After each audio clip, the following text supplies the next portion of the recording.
Hello students, welcome to our fun learning channel. Today we are going to learn something special called abstract noun. Actually it is a requested video, so thank you. So abstract noun, let's get started. Abstract, first you see what is heading here. Fun word of abstract noun. Abstract noun को हम इस जो ये word है ये संसार में फ़न के साथ मस्ती के साथ सीखेंगे, क्योंकि इस वर्ड में ही आपको ये एब्स्ट्रैक्ट नाउन दिखते हैं, राइट। एब्स्ट्रैक्ट नाउन को हम हिंदी में क्या बोलते हैं? अमूर्त संज्ञा। एब्स्ट्रैक्ट नाउन को हम अमूर्त संज्ञा बोलते हैं, और इसका एक और नाम क्या है? भाववाचक संज्ञा। ओके, सो अब हम एब्स्ट्रैक्ट नाउन की मज़ेदार दुनिया में एंट्री करते हैं। एंट्री करने में हम फर्स्ट डेफिनेशन को देखेंगे। डेफिनेशन क्या है? Abstract noun refer to things that are not material और concrete in nature. These can only be felt. They can be the names of qualities, emotions, state of beings और actions. Now I am going to translate in Hindi. Abstract noun वो भावनाएं हैं जिन्हें वो जो ठोस नहीं होती हैं और इस संसार में हमें ठोस रूप में हमें नहीं मिलती हैं। It can only be felt, इन्हें सिर्फ हम महसूस कर सकते हैं, फील कर सकते हैं। दे can be the name of qualities, और ये हमें कहाँ दिखती हैं? क्वालिटीज़ के नेम में, मतलब गुण जहाँ पे दिखेंगे, गुणों के नाम, ठीक है। इमोशंस, भावनाओं के नाम में दिखेगी। स्टेट ऑफ बीइंग्स, अस्तित्व की जहाँ अवस्थाएं होंगी वहाँ दिखेंगी। और एक्शंस, कार्यों के नाम में हमें क्या दिखाई देंगे? एब्स्ट्रैक्ट नाउन दिखाई देंगे। ओके, सो आपको ये डेफिनेशन ज़्यादा अच्छे तब समझ में आएगी जब आप इसमें एग्जाम्पल्स को देखेंगे। Okay, so name of qualities, यहाँ पे लिखा हुआ है ना, हमें कहाँ एब्स्ट्रैक्ट नाउन दिखते हैं? नेम ऑफ क्वालिटीज़ में। तो क्वालिटीज़ में क्या आएंगे? इनको हिंदी में बोलते हैं गुणों के नाम। क्वालिटीज़ गुण होते हैं, ओके, गुणों के नाम। आप ये मत सोचना जो दही में हम गुड़ डाल के खाते हैं उसके बारे में मैम बात कर रही हैं, वो वाला गुड़ नहीं है, ये क्वालिटी वाला गुड़ है। Okay, so it's fun only. चूँकि यहाँ पे फ़न हमें करना, तो हम फ़न के साथ ही एब्स्ट्रैक्ट नाउन सीखने जा रहे हैं। ओके बेटा, so name of qualities. Honesty, अब आप में ऑनेस्टी है? अगर नहीं है तो बिल्कुल लाओ। ईमानदारी बहुत ज़रूरी है, ठीक है, ऑनेस्टी होना चाहिए। एंड ऑनेस्टी मतलब ईमानदारी, ठीक है, अपने काम के प्रति ईमानदार रहिए आप। काइंडनेस, दयालु बनिए। जैसे चिड़िया है आपके घर आती है तो उसको चावल और पानी रखिए, तो ये काइंडनेस है। अच्छा बेटा, ये जो आपके अंदर जो दयालुता आती है, मान लो कोई हमारे घर आया, उसको हमने पानी दिया, तो ये सारे हमारे काइंडनेस हैं, ठीक है। इनको हम सिर्फ फील कर सकते हैं, इनको हम होल्ड नहीं कर सकते, पकड़ नहीं सकते। विजडम, बुद्धिमानी, हमको मतलब इस अच्छे से अपने काम को करना है बुद्धिमानी के साथ, तो विजडम ये भी एक क्वालिटी है। जस्टिस, अब आपके पास कोई आए तो उसको आपको क्या करना है? उसके साथ जस्टिस करना है। ओके, तो जस्टिस मीन्स होता है न्याय। एंड ब्यूटी, ब्यूटी मीन्स सौंदर्य। तो ये सारी जो क्वालिटीज़ होती हैं इनको हम होल्ड नहीं कर सकते हैं। ओके, तो ये सब क्या हो जाएंगे? Abstract noun, right. Name of emotions मतलब भावनाओं के नाम। ये है, अब देखिए इसके क्या एग्जांपल्स हैं? लव, प्यार। मम्मा आपको सुबह उठ के प्यार से उठाती हैं तो आपको अच्छा लगता है, ठीक है, तो उनके प्रति क्या आपको आपके मन में आता है? लव आता है। ओके, सैडनेस, कभी कभी हमको टीचर क्लास में डांट देती हैं क्योंकि हम समय से अपना वर्क करके नहीं जाते हैं, तो उस वक्त आप थोड़ा दुखी हो जाते हो, तो सैडनेस क्या है? ये एक एब्स्ट्रैक्ट नाउन है। ओके, हैप्पीनेस, हम खुश हो जाते हैं, हमने टेस्ट में सरप्राइजिंग टेस्ट में फुल नंबर पा गया तो हम हैप्पी हो गए। हैप्पीनेस, नॉट हैप्पी, हैप्पी तो एडजेक्टिव हो जाएगा। हैप्पीनेस, खुशी। Okay, it is also abstract noun. Fear, डर, छिपकली से मुझे बहुत डर लगता है, तो फियर को भी हम होल्ड नहीं कर सकते, ये भी एक हमारी भावना है। ओके, एंगर, क्रोध, गुस्सा आ जाना। कभी कभी क्या होता है,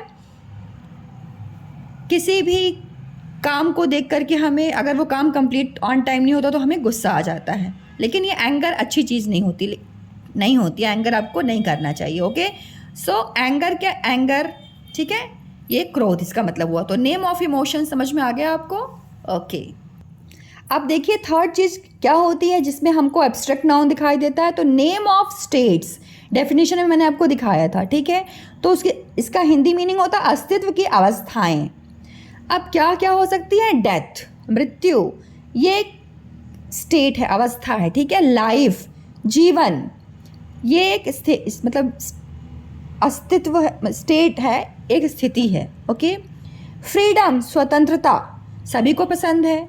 अभी आप स्वतंत्र भारत में हैं, फ्रीडम, ये भी एब्स्ट्रैक्ट नाउन का एग्जाम्पल है। फ्रेंडशिप, दोस्ती करते समय हमेशा ध्यान रखिए दोस्त उन्हीं को बनाइए जो अच्छे हों। ज़्यादा दोस्त नहीं बनाइए, कम दोस्त बनाइए, बेस्ट बनाइए, क्योंकि जो आपके दोस्त होते हैं ना वो आपकी ज़िंदगी बदल सकते हैं। स्लेवरी मीन्स गुलामी, जब हम अंग्रेज़ों के गुलाम थे उस वक्त हम स्लेव थे, ठीक है। तो स्लेवरी वर्ड आया ना आपका। स्लेवरी क्या है? स्लेवरी का मीन्स होता है गुलामी, ये स्लेव से बना हुआ। ओके बेटा, तो ये आपका क्या हो गया? नेम ऑफ स्टेट्स के एग्जाम्पल्स हो गए। Okay, name of actions, actions क्या होते हैं? काम, वर्क, तो कार्यों के नाम। अब क्या क्या कार्य हो रहे हैं देखिए। म्यूज़िक मीन्स संगीत, तो हम म्यूज़िक बजाते हैं, जहाँ आप संगीत सुन रहे तो संगीत को पकड़ तो नहीं सकते, हम फील कर सकते हैं कि हाँ वो जो गाना बज रहा है ना बहुत अच्छा हो रहा है, अच्छा बज रहा है। प्ले, खेल रहे हो, एक्शन कर रहे हो, ठीक है, खेल, तो ये भी क्या हो जाएगा? Abstract noun. एजुकेशन, शिक्षा, एब्स्ट्रैक्ट नाउन। राइटिंग आप करते हो, लिखते हो, है ना, लेकिन उसको होल्ड तो नहीं किए हो, पकड़े तो नहीं हो, तो पेन चला रहे हो आप ना, पेन को चला रहे हो, लेकिन लिखने का काम हो रहा है, वो एक क्या हो गया? एक एब्स्ट्रैक्ट नाउन हो गया। राइटिंग, थॉट, आपके विचार, जो आपके अंदर, अभी आप वीडियो सुन रहे हो तो आपके अंदर कैसे फीलिंग आ रही है, आपको समझ में आ रहा है, तो वेरी गुड। तो ये होते हैं थॉट, मतलब विचार, जो हमारे अंदर विचार आते हैं। ओके बेटा, तो ये सारे क्या हो गए? एब्स्ट्रैक्ट नाउन के एग्जाम्पल हो गए। अदर एग्जाम्पल्स, कुछ और एग्जाम्पल्स देखिए। अन्य एग्जाम्पल देखिए, इसमें क्या लिखा हुआ है? टाइम मतलब समय। टाइम एक एब्स्ट्रैक्ट नाउन है। ओके, अपॉर्चुनिटी मीन्स अवसर, ये एक एब्स्ट्रैक्ट नाउन है। आपको कभी अच्छा करने का मतलब अवसर मिले तो बिल्कुल उसको मत छोड़िएगा, बिल्कुल कीजिएगा, दिल से कीजिएगा। प्रोग्रेस, प्रगति, उन्नति, अच्छा काम करेंगे तो निश्चित आपकी प्रोग्रेस होगी, तो प्रोग्रेस क्या है? एक एब्स्ट्रैक्ट नाउन है। प्रॉस्पेरिटी, ये एक एब्स्ट्रैक्ट नाउन है, इसका मतलब होता है समृद्धि। ट्रुथ मीन्स सत्य, इस ट्रुथ हमको हमेशा सच हमेशा बोलना चाहिए, ठीक है, ट्रुथ। तो ये क्या हो गया? इससे आपको समझ में आ गया कि जो एब्स्ट्रैक्ट नाउन की ये मज़ेदार दुनिया है उसमें कैसे ये वर्ड्स आए हैं। एक चीज़ मैं आपको बताना चाहूँगी, ये जो बेटा सारे वर्ड्स आए हुए हैं ना, ये नाउन, एडजेक्टिव और वर्ब की हेल्प से ही ये एब्स्ट्रैक्ट नाउन के वर्ड्स बने हुए हैं। इस पे मैं दूसरा वीडियो डालूंगी पार्ट 2 करके। ओके, तो उसमें आप देखना, उसमें मैं समझाऊंगी कैसे ये, जैसे कि ये एब्स्ट्रैक्ट नाउन के जो ये वर्ड्स हैं ना, ये इनकी हेल्प से ही बने हुए हैं, मतलब इनका फॉर्मेशन, एब्स्ट्रैक्ट नाउन का फॉर्मेशन जो है इनकी हेल्प से ही हुआ है, नाउन की हेल्प से हुआ है। जैसे देखो यहाँ पे है ना राइटिंग, तो ये राइट वर्ड आया, नाउन का है, तो राइटिंग। एक्शन, तो ये हो गया इसमें एब्स्ट्रैक्ट नाउन में इसका आ गया। अब कैसे ये बनता है, कभी कभी क्या होता है ना, जो इस पे मैं एक दूसरा वीडियो बनाऊंगी आपको, उसमें मैं समझाऊंगी कि ये जो एब्स्ट्रैक्ट नाउन है ये कैसे बन के आए, कैसे नाउन से ये कन्वर्ट होके एब्स्ट्रैक्ट नाउन में बने, वर्ब से कन्वर्ट होके बने एब्स्ट्रैक्ट नाउन में और एडजेक्टिव से। ओके, तो इसकी मैं दूसरी वीडियो ज़रूर डालूंगी। Now we are going to do some activities, games and activities. Okay, अब लुक हियर, ये फेस क्या बता रहा है आपको? हैप्पीनेस दिखा रहा है, ये एब्स्ट्रैक्ट नाउन है ना, हैप्पीनेस। ये फेस क्या दिखा रहा है? सैडनेस। एंड ये जो बना हुआ है पिक्चर, ये क्या दिखा रहा है? लव को बता रहा है। ओके, तो आपको क्या करना है, ये तीनों फेस को आपने 2 फेस एंड ये थर्ड पिक्चर को ध्यान में रखा, ये एब्स्ट्रैक्ट नाउन आपको समझ में आ गया, और एब्स्ट्रैक्ट नाउन मुझे लगता है आपको बहुत अच्छे समझ में आ गया होगा अभी, ठीक है। तो हम choose the right abstract noun, यहीं से आपको एब्स्ट्रैक्ट नाउन चूज़ करके फिल करना है। तो हम करें, क्या आप रेडी हैं?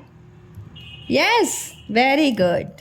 सो a child getting happy with a toy, जब चाइल्ड को, बच्चे को टॉय मिलता है तो वो हैप्पी हो जाता है। तो यहाँ पे कौन सा एब्स्ट्रैक्ट नाउन आएगा बेटा?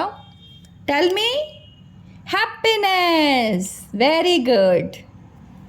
सो happiness, spelling of happiness is HAPPINESS, happiness, very nice. Next, a mother hugging her child, hugging करना मतलब मम्मी जो है अपने बच्चे को गले लग रही हैं, तो इस वक्त कौन सी इमोशन आएगी? Love, very good, love, LOVE, love. Next, a child feeling sad seeing a broken toy, जो बच्चा है उसने जब देखा कि उसकी टॉय जो है वो ब्रोक हो गई है, मतलब टूट गई है, तो उसको कैसा फील आएगा? सैडनेस, वो दुखी रहेगा ना, तो सैडनेस, सैडनेस एब्स्ट्रैक्ट नाउन आएगा। सैड, SAD, सैड, NESS, नेस। ओके, इस स्पेलिंग को आप बोल के लिखा कीजिए, आपसे मिस्टेक बिल्कुल भी नहीं होगी। देखिए आज के टाइम में, मतलब मैं तो इतनी बड़ी हो गई हूँ तो भी मैं बोल के करती हूँ ना आप लोग को सिखाने के लिए, तो ज़रूर से आप ये हैबिट डालिए, मन में बोल के किया कीजिए। Now come to next activity. Next activity is underline the abstract noun in the following sentence. यहाँ पे आपको कुछ सेंटेंस गिवन होगा, उसमें क्या करना है, आपको एब्स्ट्रैक्ट नाउन को अंडरलाइन करना है, उनके नीचे अंडरलाइन करना है। Okay, so first sentence is the happiness was evident from her smile. इसका मीनिंग क्या हुआ? उस गर्ल के स्माइल पे उसकी हैप्पीनेस दिख रही थी। एविडेंट मीन्स होता है प्रत्यक्ष और स्पष्ट दिख रही थी। Okay, so what is abstract noun here? Children, tell me. Happiness, very good. So underline happiness. Good. Next one, we should always speak the truth. Where is abstract noun here? We? No. Should? No. Always speak the truth. Where is truth? Very good. अब इसको जैसे आप और easy कैसे समझ सकते हैं? Speak मतलब होता है बेटा बोलना, ठीक है। ट्रुथ, सच्चाई, तो सच्चाई एक क्वालिटी है, एक भाव है, तो क्या हो जाएगा? ट्रुथ हो जाएगा abstract noun. Okay, the child curiosity led him to explore the garden. Child means बच्चा की जिज्ञासा ने उसको गार्डन में घूमने के लिए प्रेरित किया। ओके, तो अब चाइल्ड क्या हो गया? वो तो नाउन हो गया। क्यूरियोसिटी होती है जिज्ञासा, तो ये एक फीलिंग आ रही है ना, curiosity. Okay, led him to explore, explore is अन्वेषण, ठीक है। द गार्डन, गार्डन में घूमने के लिए, तो क्यूरियोसिटी क्या आ गया? ये एक भावना है, जिज्ञासा। It is abstract noun. Okay, honesty is the best policy, ईमानदारी सबसे अच्छी नीति है, तो यहाँ पे एब्स्ट्रैक्ट नाउन क्या आएगा? ऑनेस्टी। बेस्ट पॉलिसी भी आएगा क्या? नो। ये अच्छी नीति, यहाँ पे आपको भाव कहाँ, फील कहाँ, क्या फीलिंग वाला वर्ड कहाँ दिख रहा है? ऑनेस्टी में दिख रहा है ना बेटा, तो so it's the right answer, honesty. It's an abstract noun. She showed great bravery during the storm. कोई गर्ल है, शी को डिनोट करते हैं हम गर्ल के लिए। ओके, उसने बहादुरी से तूफान का सामना किया, तो यहाँ पे बताइए स्ट्रॉम मीन्स होता है तूफान, it's a noun. Okay, bravery means बहादुरी, तो यहाँ पे भाव दिख रहा है ना आपको, फीलिंग दिख रही है, तो bravery is abstract noun, right. Now 6th point, his intelligence help him solve the puzzle quickly. His intelligence, उसकी बुद्धिमत्ता, ठीक है, हेल्प करती है, मदद करती है हल करने के लिए, सॉल्व करने के लिए कोई पजल है जल्दी से, क्विकली, ओके। तो यहाँ पे क्या होगा, intelligence. Intelligence is an abstract noun, ये एक भाव है जिसको हम पकड़ नहीं सकते हैं, okay. Next, friendship is an important part of life. दोस्ती जो होती है वो ज़िंदगी के लिए बहुत ही इम्पोर्टेंट, मतलब बहुत ज़िंदगी का एक बहुत ही इम्पोर्टेंट पार्ट होता है दोस्ती। सो आप फ्रेंड बनाइए और अच्छे दोस्त बनाइए, ओके। तो यहाँ पे फ्रेंडशिप, फ्रेंडशिप क्या हो गया, एक एब्स्ट्रैक्ट नाउन हो गया, दोस्ती। उसको हम पकड़ तो नहीं सकते, फील कर सकते कि हाँ वो मेरा बहुत अच्छा दोस्त है। सो फ्रेंडशिप, ठीक है। Yes. 8th, love and kindness can change the world. World means होता है संसार। प्यार और दया संसार को चेंज कर सकती है। तो so love and kindness is abstract noun. He felt joy when he won the prize. जब उसको प्राइज मिला तो वो कैसा हो गया, क्या फील किया उसने, जॉय, खुशी का। तो joy is an abstract noun. Now come to game 3. What is game 3? It's your homework. So kids, what are you feeling right now? Write it in comment section. It's your homework, okay? इससे क्या होगा आपको समझ में आएगा abstract noun क्या होता है। Abstract noun is what, it's a feeling, okay. And इसका मैं पार्ट 2 वीडियो ज़रूर डालूंगी, उसमें मैं आपको बताऊंगी कि इसमें एब्स्ट्रैक्ट नाउन वर्ड्स बन के कैसे आते हैं, कैसे वो नाउन से, वर्ब से एंड एडजेक्टिव से निकल के आते हैं, okay. And so kids, today we learn about abstract noun. You also know about your feeling and qualities by this session, by this video, okay. If you like this video, please share with your friends and don't forget to subscribe to my channel. See you next time with more fun learning. Bye bye.